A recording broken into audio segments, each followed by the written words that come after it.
जानी मानी हस्ती है, भारतीय हल्दर किसान यूनियन के राष्ट्रीय अध्यक्ष जी। आइए मिलते हैं और जानते हैं उनसे कि किसानों की समस्याओं को लेकर करते हैं बात। नमस्कार सर।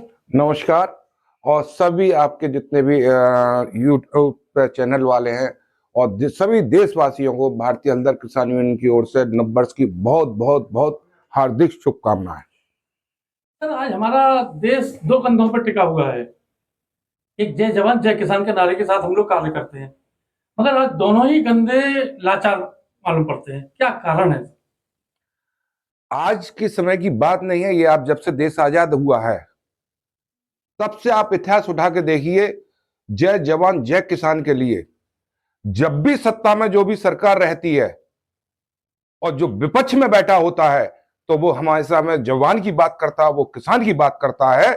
और जब सत्ता में वो विपक्ष बैठ जाता है तो वो सब कुछ भूल जाता है। ये हमेशा किसानों के साथ यही होता आया है। जब भी सत्ता में उनको बैठना होता है विपक्ष को, तो वो सरकार जो है, विपक्ष हमेशा किसानों की बात करते हैं और सत्ता में आने के बाद में किसानों को भूल जाते हैं। चाहे सरकार किसी की भी हो, किसी भी राजनीतिक पार्टी की हो, हमेशा किसानों के साथ छलावा होता हुआ आया है। अब ये ऐसा नहीं होने देंगे हम। सर भारत में और उत्तर प्रदेश में काफी किसान संगठन है, उसके बाद भी किसानों को आज लाइन में लगना पड़ता है। सरकार बातें करती है कि डीएपी बहुत है, यूरिया बहुत है, उपलब्धि पूरी है, उसके बाद भी लाइन में क्यों? कहीं ना कहीं ये सरकार की लापरवाही है। और ये भारतीय हल्दर किसान यूनियन के आपने देखा होगा, आए दिन हम लोग जो है सोशल मीडिया पर डालते भी हैं। हमारे लोग सोसाइटियों पर जा जाके लाइन में लग के लोगों को, किसानों को यूरिया डीएपी खाद वगैरह दिलवाते हैं। और आपने देखा होगा कि जितने लोग बैठे हुए हैं, ये तंत्र है ना जो सरकारी सरकारी तंत्र में ही कमियां हैं। हम अपने लोगों को खाद सुबह ही सुबह बांट देंगे, सुबह 4, कोई तो सोसाइटी पे सुबह 4 बजे जो खाद बांट दी जाती है और कह दिया जाता है खाद खत्म हो गई, कि अपने अपने लोगों को बुलाया और बांट दिया। लेकिन मैं माननीय योगी आदित्यनाथ जी के लिए बहुत बहुत धन्यवाद देता हूं, जो उन्होंने अभी जो कहा कि कालाबाजारी जो करेगा उस पर एनएसए की कार्रवाई की जाएगी। ये उनके लिए बहुत बहुत धन्यवाद देता हूं। यही कारण है कि अब आपने देखा होगा कि कई जगह बहुत अच्छी तरह से खाद मिलना शुरू हो गई है। सर हम तो अपने एटा की बात करते हैं। एटा में आज भी लोग 4 बजे लाइनों में लग के खाद ले रहे हैं, क्योंकि मैं खुद देखता हूँ ये एटा में उपभोक्ता भंडार पे ऐसा चल रहा है कि लोग सुबह 4 बजे आते हैं, लाइन में लगते हैं और 10 बजे तक का इंतजार करते हैं, उसके बाद भी खाद नहीं मिल पाती उनको।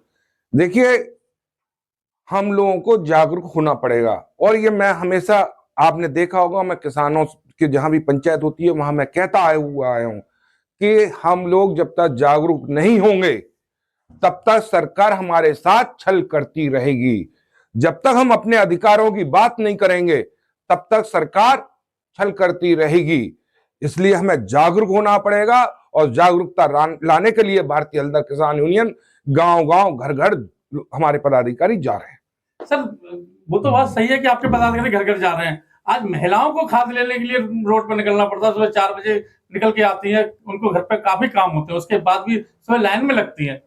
उसको आप लोग नहीं देख रहे। काफी किसान संगठन है, उसके बाद भी उनकी परेशानी मजबूरी नहीं समझ रहे हैं आप। देखिए, अगर मेरे समस्या तो अभी तक नहीं आया है मेरे उसमें संज्ञान में कि महिलाओं को लाइन में लगना पड़ा है।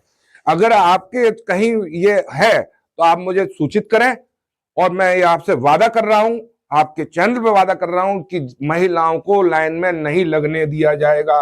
अगर कहीं भी कोई बात होगा तो महिलाओं को, आपने देखा होगा आधी आबादी है और हम हमेशा भारतीय संस्कृति भी कहती है कि हम महिलाओं को बहुत सम्मान करते हैं। और तो महिलाओं के लिए हम पहले आगे क्या रहेंगे ना। और जहां भी आपको लगता है, अभी मेरे संज्ञान में नहीं है, बहुत स्पष्ट कह रहा हूं, अगर आपको लगता है आप मुझे सूचित कर दीजिएगा, क्योंकि आप भी देश के चौथे स्तंभ में। आप सोशल मीडिया के द्वारा और आपके द्वारा ही बहुत कुछ होता है। तो मैं चाहूंगा कि अगर आपको कहीं ऐसा लगता है तो आप जरूर सूचित करें। हम लोग, हमारा पदाधिकारी या हम लोग या स्वयं में जाके उस जगह सोसाइटी पर बात करेंगे। सर उसके साथ साथ एक हमारा दूसरा स्तंभ भी है, जो हम लोग जय जवान की बात करते हैं। आज जवानों के साथ भी अग्निवीर वाली बात चल रही है। 4 साल केवल 4 साल की जॉब दी जा रही है उनको। क्या कारण है कि 4 साल में क्या कर सकता है बंदा? देखिए, मैं आपको बताऊं, 4 साल 5 साल जो अग्निवीर के लिए दिए गए हैं, उसके बाद में अभी सरकार ने जो है उनको सीआरपीएफ में अभी लेने लगे हैं, कहीं उसमें भी लेने लगे हैं। लेकिन ये इसका विरोध हमने पहले भी किया था, आज भी करते हैं कि ये अग्निवीर वाला, लेकिन जो इन्होंने लागू किया है, इसका आपने देखा होगा किसान लोगों ने भी बहुत विरोध किया था, क्योंकि जवान में जो है किसान के बेटे ही होते हैं, किसी राजनेता का बेटा नहीं होता है, किसान का बेटा जवान में जाता है।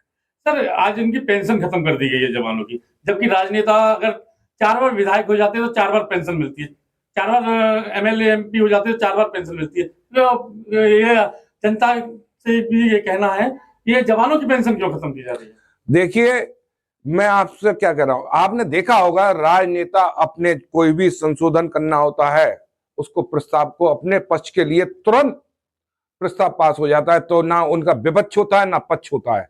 उस समय वो सिर्फ एक राजनेता होते हैं सत्ता के या विपक्ष के, कि चाहे वो विधायक हो चाहे वो सांसद हो, लेकिन जो उनके स्वार्थ के लिए बिल पास हो रहा होता है उसमें एक मत होके वोट कर देते हैं। इसी चीज के लिए हम भी आपसे कहेंगे कि जो लोग हमारे देश की रक्षा कर रहे हैं, हमारा जवान हमारा भाई, उनको पेंशन बंद नहीं होनी चाहिए, उनको पेंशन मिलनी चाहिए। और हम उनसे भी कहना चाहेंगे जो हमारे पूर्व सैनिक हैं कि हमारे भाई हमारे साथ में आए और हम लोगों का साथ दें, तो हम एक बहुत बड़ा आंदोलन करेंगे। नहीं, जैसे किसानों के लिए काफी संगठन है, जवानों के लिए क्यों नहीं? जवानों की आवाज उठाने के लिए आज तक क्यों कोई संगठन आगे नहीं आया है?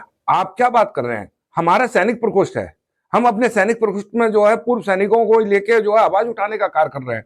और हम तो ये भी चाहते हैं कि जितने भी पूर्व सैनिक घर बैठे हैं वो आए और हम लोगों को साथ दें, तो इस आवाज को हम जो है दिल्ली तक पहुंचाने का काम करेंगे, बहुत बड़ा आंदोलन कर देंगे।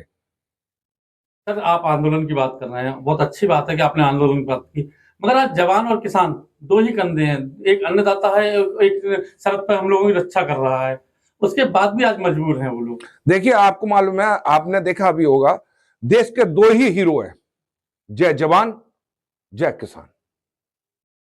अगर जवान ना हो तो हिंदुस्तान के अंदर हम चैन से नहीं सो सकते हैं, अगर किसान ना हो तो जो देश का आदमी चैन के भरपेट खाकर सोता है, वो चैन का खाना नहीं मिल सकता।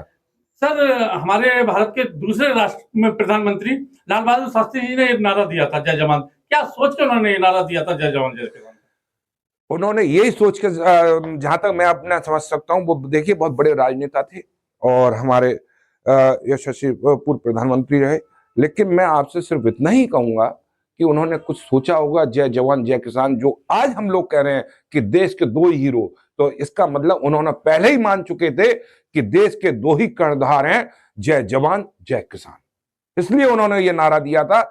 आज आबादी आप देखिए, 75%, 70% से लेकर 75% किसानों की आबादी है, और देश की रक्षा करने वाले हमारे जो सैनिक हैं, हमारे भाई हैं, हमारे जवान हैं, वो है। तो आप ये मान के चलिए कि हम 10% या 5% के लोग हैं, जो लोग उनकी पूरी की पूरी